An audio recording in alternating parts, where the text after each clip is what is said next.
Hello Romain, ça va? Ça va et toi? Salut Fred. Moi ça va bien, dis donc. À quoi ça sert un radar sur un bateau? Un radar, c'est un élément de sécurité.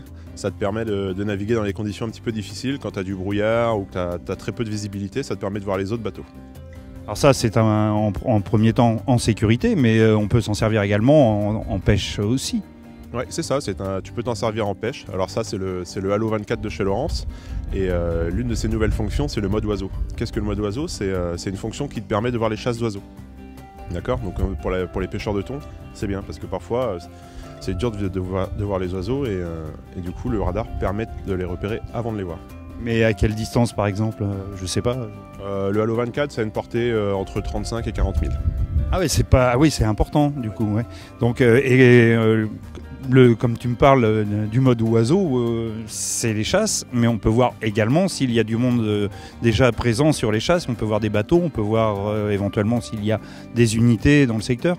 C'est ça, alors là tu as le mode oiseau pour la pêche, mais ça va te permettre de repérer les bateaux. Et l'avantage de ce radar aussi, c'est qu'il a la fonction Velocity Track. Alors qu'est-ce que c'est? C'est qu'en fait il y a un code couleur qui va te permettre de déterminer dans quel sens se déplacent les bateaux, s'ils se rapprochent de toi ou s'ils s'éloignent. Voilà. Ah ouais, ça c'est cool, ouais. Parce que bon, puis par exemple, moi me vient l'idée, je vais au large, pêcher sur une épave, et l'épave est pas énorme, et s'il y a déjà 2 bateaux dessus, je vais peut-être pas y aller, je vais peut-être pas faire 15 000 pour y aller. Est-ce que je peux déjà identifier avant de partir faire ces 15 000? Ah bah bien sûr, tu verras à ton écran s'il y a déjà du monde sur ta zone ou pas. C'est l'avantage du radar aussi. C'est que lui au final il voit plus loin que toi. D'accord, et ça, je sais pas, un ordre de prix?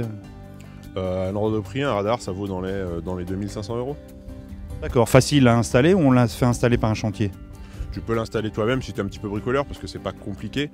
Et sinon, tu peux le faire installer bien sûr par un chantier et lui, ce radar vient se connecter directement derrière ton appareil. Ok Romain, je te remercie pour toutes ces infos qui sont très précieuses et puis on reparlera à mon avis, on va aller voir sur un écran comment ça se passe.